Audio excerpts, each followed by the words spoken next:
Okay, so you've had time to look at that. So let's see, that one. Okay. I'm going to talk today about honeybees and beekeeping, pollination markets. Okay, and all I mentioned markets, I mean these are amazing markets that a lot of people don't realize exist. Economic impacts of a recent pollinator health problem, colony collapse disorder. How many of you have read in recent years, every spring, when they talk about how many bees died over the past winter? Okay, I mean most of you I think have. Well, I think you're going to be surprised by our results. It turns out that pollination markets are not well understood, as I mentioned. And that has led to some widespread misconceptions about some important issues related to the health of pollinators, as well as some surprising results regarding the economic impacts of colony collapse disorder. The discussion of pollination markets will involve a number of important economic topics. Property rights, something that you've been talking about a lot this week, I would venture to guess. Externalities, transaction costs, one of my favorite topics. It turns out I'm not going to talk too much about transaction costs, but there's lots of transaction costs sort of under the surface here, as well as some contracting issues. Basically, people in these markets have figured out how to contract and how to deal with transaction costs, and they do it very, very well. We are today talking about these guys, honeybees. Everybody loves honeybees, right? Okay? Talking about those guys. That guy's covered with honeybees. Meditating? Did you know you can do that? I tell you what, you wouldn't want to do it with those. Try to do it with those, you wouldn't be talking to. Okay? With those you can do it. I wouldn't want to do it, but people do it. Okay? So let's get into the background here. The Fable of the Bees. 1973, a professor at the University of Washington wrote a paper called The Fable of the Bees, an Economic Investigation. It was published in a really good economics journal. I would encourage you to read this sometime. I mean, it's really a wonderful story about honeybees and pollination. It's well written, it's nicely done. And to appreciate the content and sort of the importance of this paper, I think it's useful to quickly review the concept of externalities. Now, Holly said a lot of you are econ majors, so I'm going to blow through this pretty quickly. Externalities are costs or benefits of an action borne or received by people other than those undertaking the action. Examples of external costs, which is probably the ones that you've heard the most about, include things like pollution. So the pulp mill over in Missoula is dumping pollution into the air, and that's imposing costs on people, the other people who live in the Missoula Valley. Okay? Your neighbor in the dorm who plays loud music that you don't like. Okay, if it's loud music that you don't like, it's an external cost imposed on you. Slow driver on the interstate. He goes slow, he slows me down, he slows the 50 people behind me down. He's imposing externalities on those other people. These are the externalities, like I said, that you've probably heard about the most. They result in too much of an activity, okay, because people don't bear the full cost of their actions. But there are also external benefits, like that loud music. If you happen to like it, it's an external benefit as opposed to an external cost. Examples of these include your neighbor's flower garden in the summer. Okay, your neighbor gets some benefits out of that, but you also get benefits out of it when you walk by and enjoy his flowers, or her flowers. The flu shot I received in the fall, and that kept me from getting the flu, but may very well have also kept a bunch of other people that I came in contact with from getting the flu. The college education that you're currently receiving, you get that college education, you go out, you become a member of society, and the fact that you're well educated, the argument goes, creates benefits for other people in society.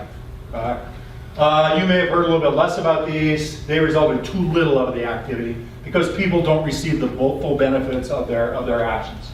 Okay? Externalities, as a lot of you probably know, are one example of market failure. Now back to Chum's paper. Okay? Prior to that paper, a classic example used by economists of a two-way positive externality was bees and apple orchards.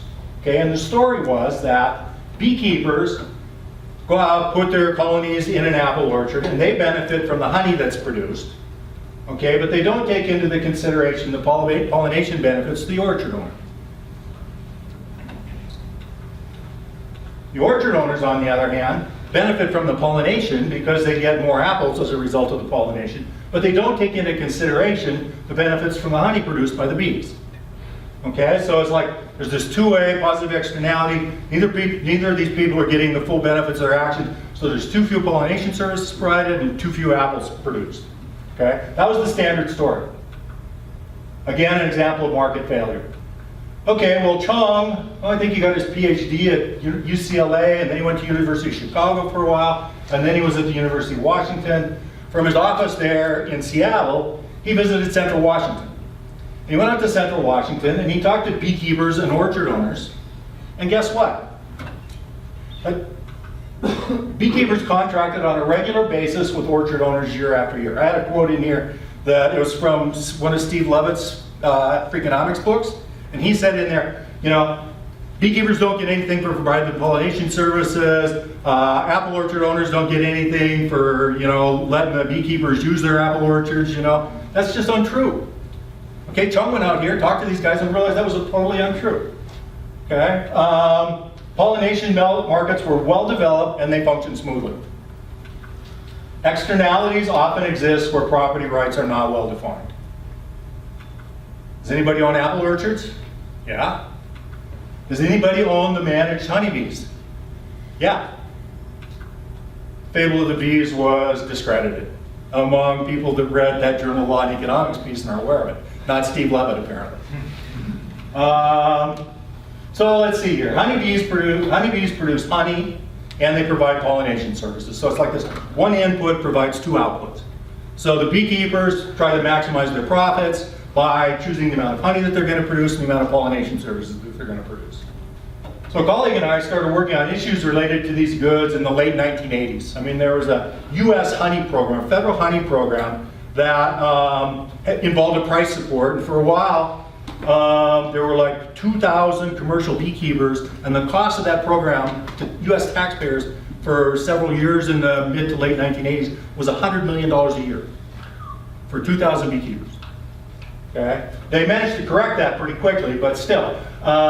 We were sort of wondering what's going on with this program. So we wrote a couple papers on that, and then another one. It was sort of like taking Chung's paper and getting way better data than he had, and looking more carefully at a bunch of the issues that he started to scratch the surface on. Okay, when we were working on one of our papers, colonies collapse disorder hit the news, and I'll talk a little bit more about that basically right here. Basically, what's colony collapse disorder? Well, since the winter of 2006, 2007, bees have been dying. Okay, I mean, this guy, Frank Hackenberg was his name. He took his colonies from Pennsylvania down to Florida in the fall one year, and he took something like 3,000 colonies down there. He left them where he leaves them every year. He went back a month later or so, and 2,000 of the colonies were dead. And they had very specific symptoms of death. Okay, the symptoms that the dead colonies exhibited were that you go and you look at the colony and you pull it up, and the honey was still in there, the brood was still in there, the queen was in there, but instead of 20,000 worker bees there were no worker bees.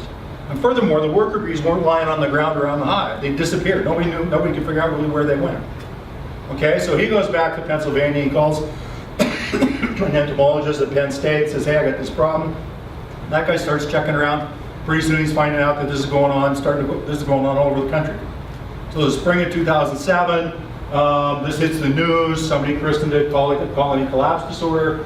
And there were, I mean, if you Google colony collapse disorder, if I Google colony collapse disorder in 2008, I would come back with like 1 million hits. Now it's down to 500,000. Okay, but there's still, I mean, there's lots of stuff that you can go online and read. And if you go online and read it, let's see, well, wait a minute to say that. Okay, what the story was that mortality rates, especially the winter mortality rates, were very high. Okay, and after 8 years, I mean, you know, for 8 years after CCD first appeared, the average winter mortality rate was close to 30%. What does that mean? That means that if you're a beekeeper and you go into the winter with 1,000 healthy hives, okay, by the end of the winter, you got 700 hives left. 30% mortality rate. 2009 or 2010, the USDA called me up. I think it was near the end of June, near the end of their fiscal year. I can't remember if it was June or July. He called me up. He said, hey, we got a little bit extra money left. We're sort of trying to see if we can find somebody that might be interested in looking at the economic impacts of colony collapse disorder. You want to do a cooperative agreement?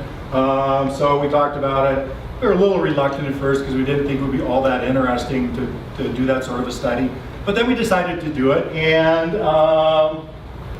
So we said, okay, what do we expect to find? Well, I mean, several of you raised your hands, right? What would you expect the economic impacts of CCD to be? And I'd expect them to be pretty big. Okay, I mean, you know, 30% of the colonies died in 2006, 2007, 28% died the next, 33% died the next, you know, whatever exactly those numbers are. How many colonies do you think are left by now? I'd say not very many, right? And as a result of that, you'd expect lots of economic impacts, right? I mean, what fraction of the food you eat is pollinated? I mean, I don't know where this number came from, and sometime I'm going to look and see if I can figure out where it really came from. I thought we just made it up, and then everybody else bit into it. But it seems plausible. The story is 1 out of 3 bites of food that you take are pollinated. Okay, there are other studies that indicate that the value of pollinators is $15 billion a year. Now, there are lots of problems with that measurement. Okay, but what the implication is that here's CCD, our bees are going to disappear, and we're going to lose $15 billion a year. All right? So, you know, what do we expect to find? Well, based on news articles, these news articles are all gloom and doom. You know, before we started publishing some stuff in about 2010 or so, I mean, I think you'd be hard pressed to find anything in the news media at all that wasn't gloom and doom. Huge environmental disaster. Honeybees are dying. The end of humanity. Nah, come on. Well, check this out. Albert Einstein said, this is a direct quote. This is a quote from attributed to Albert Einstein.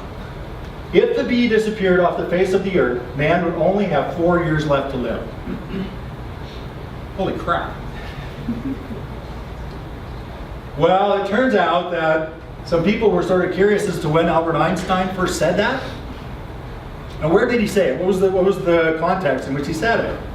Okay, and the best answer they came up with was the first time he appeared to have said it was 25 years after he died. So when they figured that out, people sort of, you don't see this quote used too much anymore. Okay.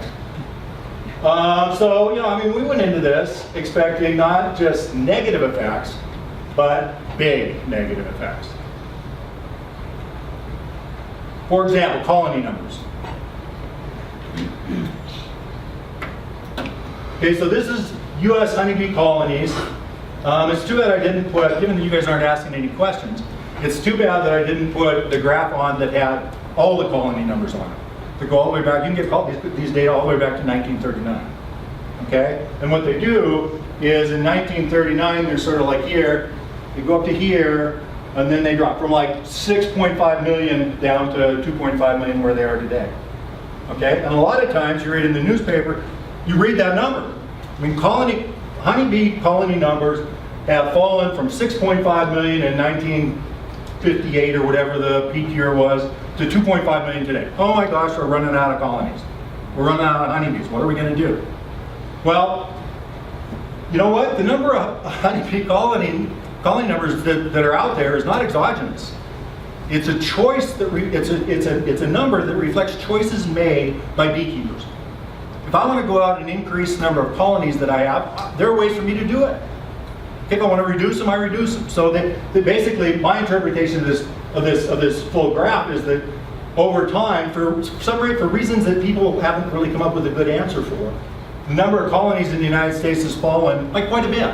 Okay, let me make one other point. But if I put this, one interesting thing is, if I put this graph up here, you would see that there was about right here, and back in 1981, there's a discontinuity. And it falls by close to 1 million colony numbers. So the question is, well, what happened right there? Because 1 million is a pretty big chunk of that reduction, right?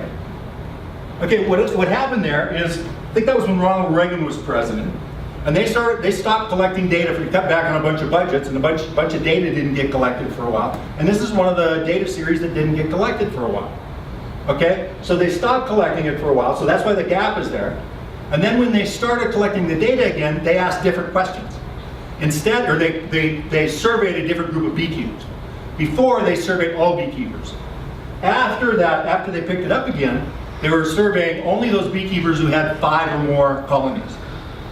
So that drop right there, from our perspective, is not an indication of decreased colony numbers, it's an indication of counting the number of colonies differently.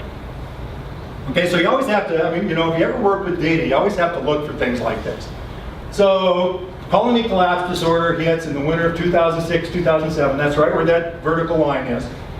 What would we expect if all we did was read the newspapers? Well, 2.5 million colonies, and then there's a 30% reduction, and then a 28% reduction, and then a 34% reduction, and that's up to 2010. I mean, I would truly expect that by today, there would be virtually no colonies left. Okay? What do we find? Well, that's what this paper is about. Colony collapse and economic consequences of bee disease, adaptation to environmental change. Okay, that's a picture of some colonies sitting out over on the other side of the bridges. Okay? This is what we found. This line is a trend line that we ran based on the data from 1986 to 2005. Okay, and we said, well, if that continued, then that would be a continuation of that trend. Okay, and what we would expect from CCD is not just continuation of that trend, but dropping way below that trend. That's not what happened. I mean, look at that. From 1995 to 2015, there's no change in colony numbers. How in the world can that be? Given that there's these incredibly high, what seem like incredibly high rates of mortality, winter mortality for colony numbers. And recently they've started collecting, surveying beekeepers to find out how many bees die in the summer, and it turns out a whole bunch die in the summer too. So how are they managing that? You see, if colony numbers haven't been hit hard, then what other possible market indicators might there be that might indicate an imminent disaster? Honey production. Well, I mean, ignoring that last graph I put up there, okay, thinking back to the one before, what would you expect to happen to honey production? Colony numbers are falling, honey production should fall. Not by a little bit, but by a lot. Pollination fees, all these colonies are disappearing. What happens to the supply of pollination services? Shifts up and to the left. Sounds like it should be shifting up and to the left by a lot. I would expect pollination fees to go way up. Honey prices. Less honey being produced. Honey prices should go up, way up. Honey yields. I mean, this seems like colony collapse disorder sounds like there's a bunch of unhealthy hives. So you expect honey yields to fall, maybe by a lot. Almond prices. What do almonds have to do with honeybees? I don't think there's an almond produced outside of California in the United States. And I think that almond production in California comprises about 80% of world production. So almonds are huge in California. And the variety of almond trees that they use rely on honeybees for pollination. Okay? So I would think that there would be a reduction in the supply of almonds and an increase in almond prices. That should go way up. Packaging queen prices, let me talk about those in a little while. Okay? I'll explain what those are. Those are basically an input, and I think you'll see in a few minutes that you would expect, you'll see that the demand for that input probably increased by a lot, so that those prices should have gone up by a lot. Okay, but we'll come back and talk about that. Well, with one exception, none of those things happen. None of those things happen. Why? Well, to understand that, let's talk about bee biology and beekeeping for a few minutes. Okay, so honeybees collect nectar and pollen, and in the process enable reproduction of flowering plants. The nectar is taken back to the hive and transformed into honey. You know, I was talking to Professor PERC the other day, or trading emails with him, and I didn't realize this, but it turns out that, you know, I mean, average yield of honey from a honeybee colony in the United States might be 75 pounds a year, okay? And those might be ones that focus maybe a little bit more on honey production than pollination services. Okay, he says that of the total amount of honey produced by a colony, 80% is consumed by the hive and 20% is extracted and consumed by us. So that colony is producing 75 pounds of honey, but that's only 20% of the total amount that's produced. The pollen is the source of protein for the bees, and the honey is consumed either by the bees or by us. A full-strength colony full strength like early summer or midsummer, consists of a single queen, one queen, and 25 to 40,000 worker bees. Queens typically live for about 2 years, and they can lay 500,000 fertilized eggs. And all those fertilized eggs are created within the first 10 days of their life. So that little teeny queen, when they first put her into the colony, she's got 500,000 fertilized eggs in it.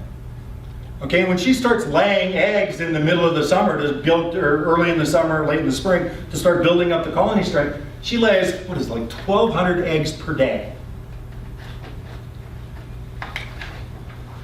All worker bees are sterile females, and they're all half-sisters. Okay, the queen, when she was being fertilized, was a little bit promiscuous. Okay, so the fathers for these worker bees are not all the same. They're all sterile. Drones are the males, and there aren't very many of them. What's the number? Maybe, I could guess, maybe less than 1,000 in a colony with 40,000 total bees. Okay, maybe less than 500. Okay, not very many. The drones are the males, and their sole purpose is to mate with fledgling queens from other colonies. Once their purpose is served, females boot them out. So guys, I'm not so sure that that's a good life to be a drone. Worker bee, not too much better, because what do worker bees do? They work. Takes about 3 weeks from the time the queen lays an egg for a worker bee to hatch. Worker bees live for about 6 weeks. First 3 weeks they spend in the hive being a nurse, housekeeper, guard, making sure stray bees from other colonies don't come into this colony. The next 3 weeks is spent foraging for water, nectar, and pollen. Winter bees live longer. I mean, you might say, okay, well, what happens when the winter comes along and it's cold and all these bees, do they hibernate or what do they do? Well, it turns out winter bees live longer. They're less active, they eat less, and what they do to survive is, 10,000 bees is going to form a cluster of bees, maybe about this big. Okay, and they all sit there and they flap their wings really fast, and that generates heat, and that heat keeps the queen alive and keeps most of them warm enough to survive too. So those worker bees last longer. So that's the biology of bees. That's the beekeeping fundamentals. Turns out that Egyptians practiced beekeeping at least 5,000 years ago. Okay, so you can find old pictures of Egyptian paintings and stuff like that. And there's these hives that look like this, sort of overturned bowls. Okay, that's how they kept hives back then. European honeybee, Apis mellifera, is not native to North America. How many of you knew that? How do you suppose those honeybees got here? Do you have any idea? We're taken over here. When? Long time ago. Okay, early English settlers brought some bees over with them. My wife always wants to know how the bees managed to make it all the way across the ocean. You think they'd fly out and then they couldn't catch up with the ship or something like that, but that doesn't happen. Managed honeybees pollinate fruits, vegetables, nuts, and seed crops. They aren't used to pollinate grains and staples like corn, wheat, soybeans, rice. Okay, and those are by far the highest valued crops produced in the United States, right? The value of those things dwarfs the value of the other things. Modern commercial beekeeping is migratory. Okay, people are often surprised to hear this. That's a beekeeper, and I'm not sure whether he's loading or unloading. I can't tell from the picture there.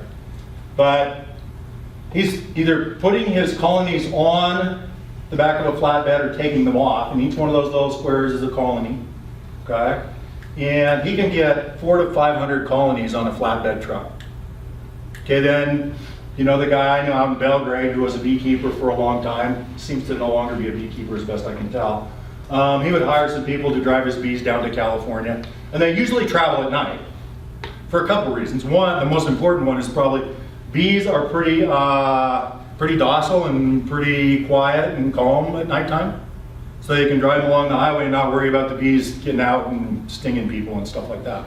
Because when they come out of those colonies and they're going 60 miles an hour, I mean, it's hard. I mean, honeybees aren't all that easily aggravated. I mean, if you stay calm around them, you're not going to get stung that guy with the bee dress, I bet he got a couple stings, but not many. But if he would have been scared, he would probably, I think he would have gotten a bunch of them. Okay, so these guys drive their trucks full of colonies down to California. You know, he rents a flatbed usually. Sometimes they might own them. Commercial beekeeping. Okay, this guy's pretty clearly a commercial beekeeper. He's got a lot of colonies. Usually the definition of a commercial beekeeper is a beekeeper who has 500 or more colonies. If you got 100 colonies, you can manage those and do other things. If you got 500 or 1,000 colonies, you probably have to be a full-time beekeeper to keep track of things. About 1,300 commercial beekeepers in the United States. Average size in the Pacific Northwest survey. Okay, this is Professor Burgett surveys Oregon and Washington beekeepers. Average size of those beekeepers in terms of number of colonies about 5,000 in the Pacific Northwest. 2 or 3 beekeepers with more than 10,000 colonies in recent surveys. So, you know, if you ask yourself, well, how many laborers does a beekeeper who has 10,000 colonies probably have? My guess is that on average it's probably about 10. So you can probably manage 500 pretty much by yourself. If you get much bigger than that, you probably have to hire somebody. And each person you hire can probably deal with about 1,000 colonies. Okay.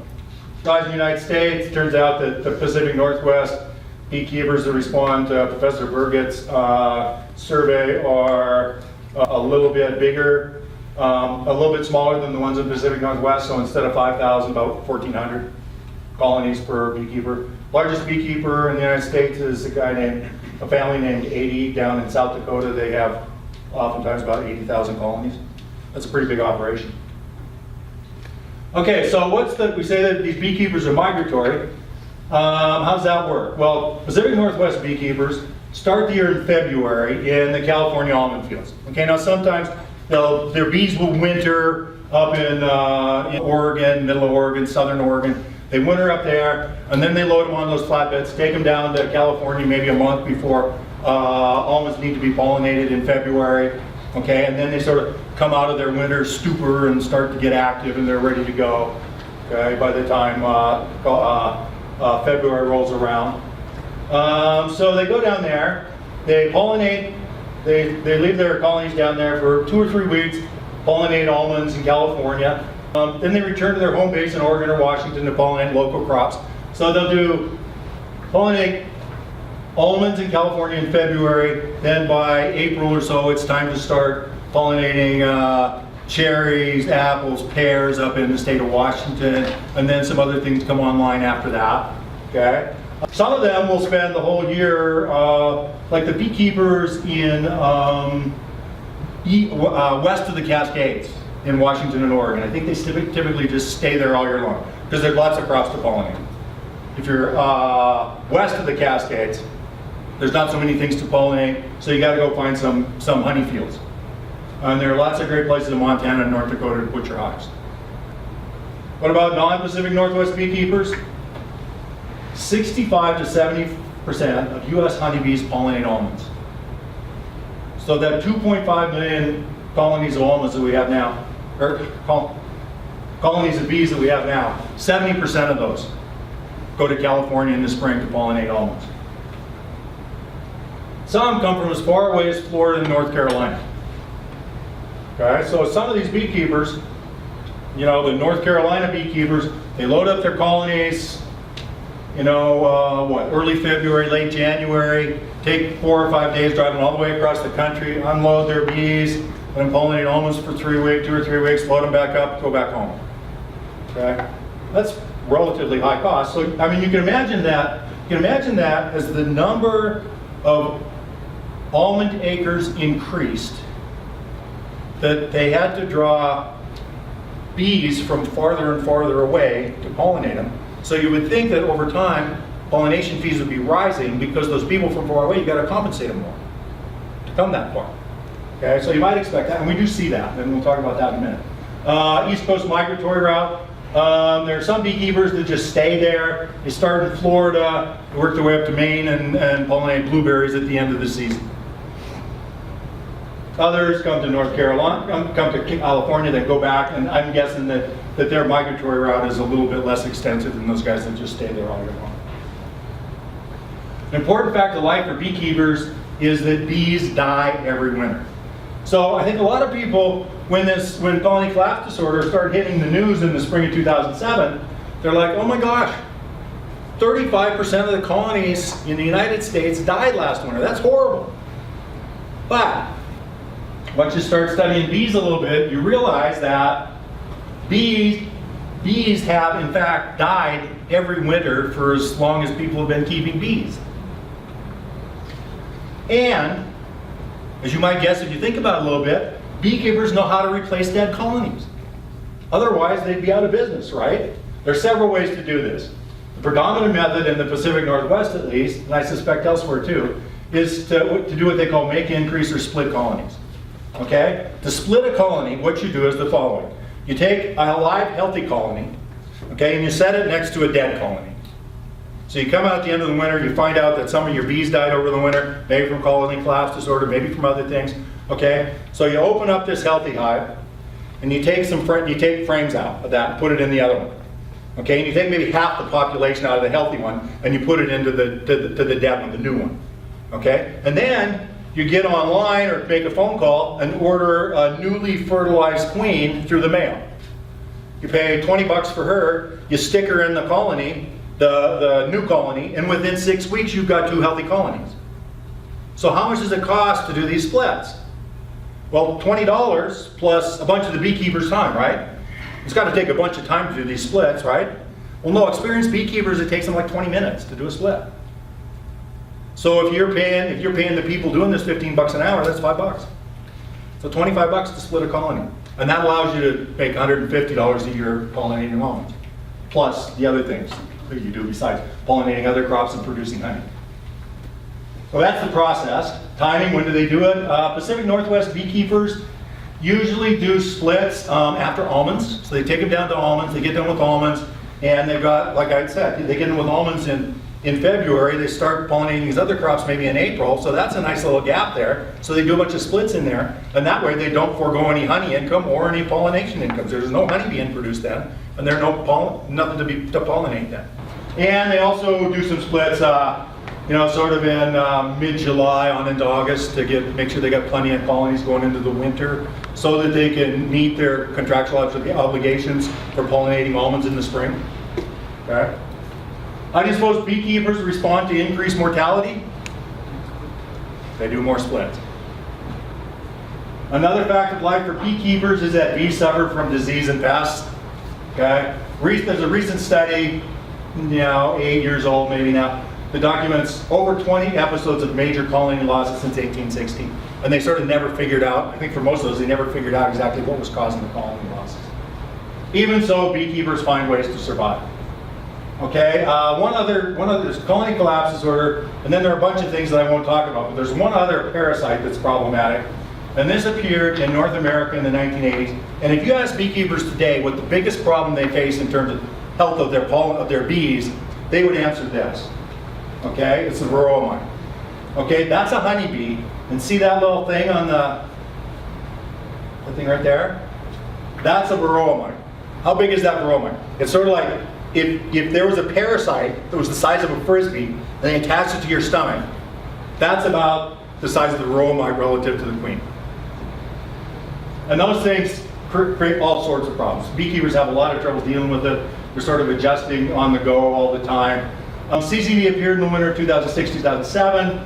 Winter mortality rates since then, 22 to 36%. Causes of CCD. I don't know if I've got this on overhead or not, but I mentioned that there was winter mortality before 2006-2007. What was that? It was about half that.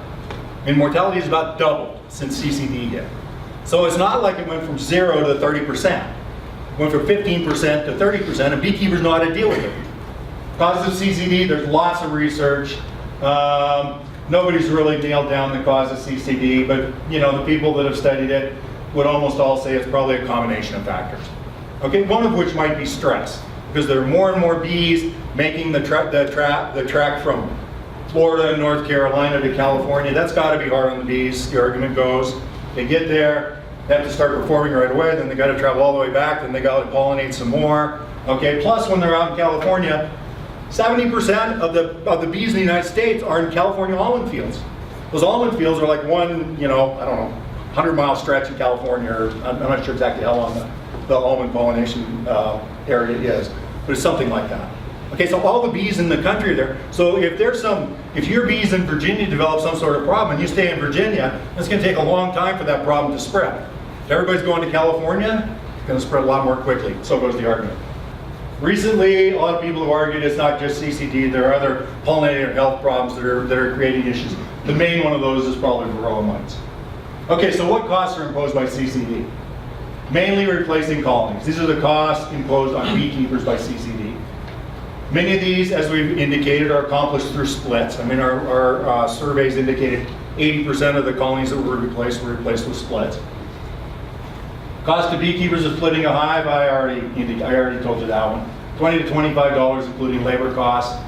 So what are the economic impacts of CCD? Input markets, output markets. I mean, we started thinking about it. So where would we see indications of CCD having economic impact?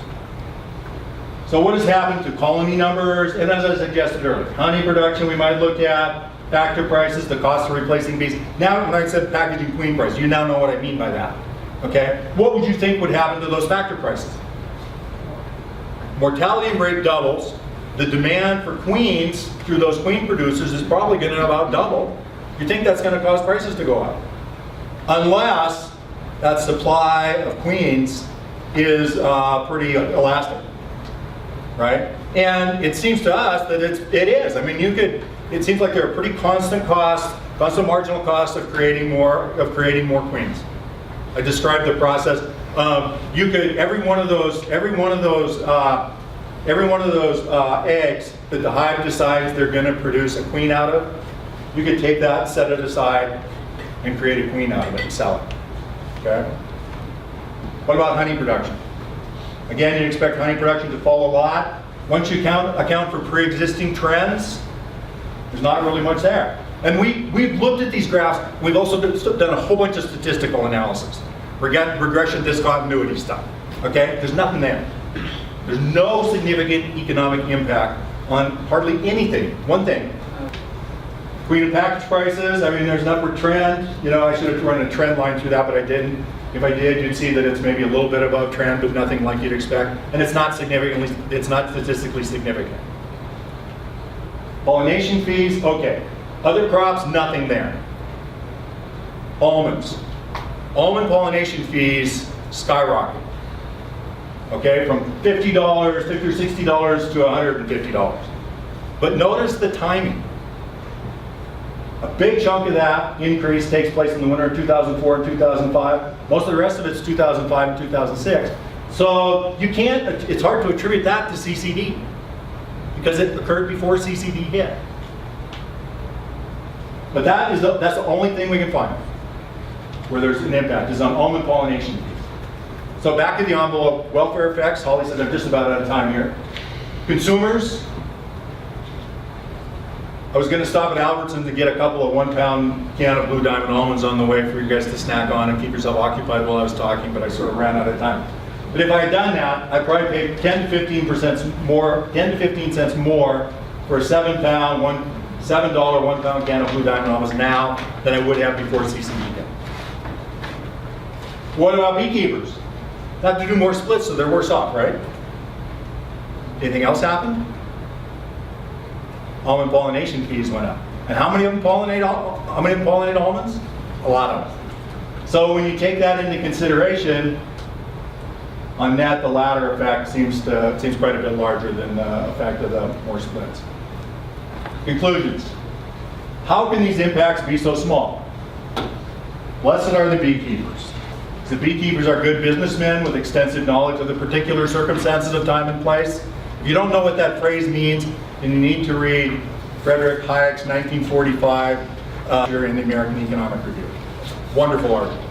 Wonderful article.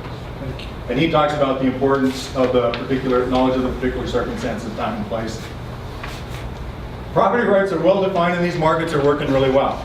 So when the CCD disaster hit, beekeepers responded quickly and effectively, and so effectively that it's hard to find any negative economic impacts at all.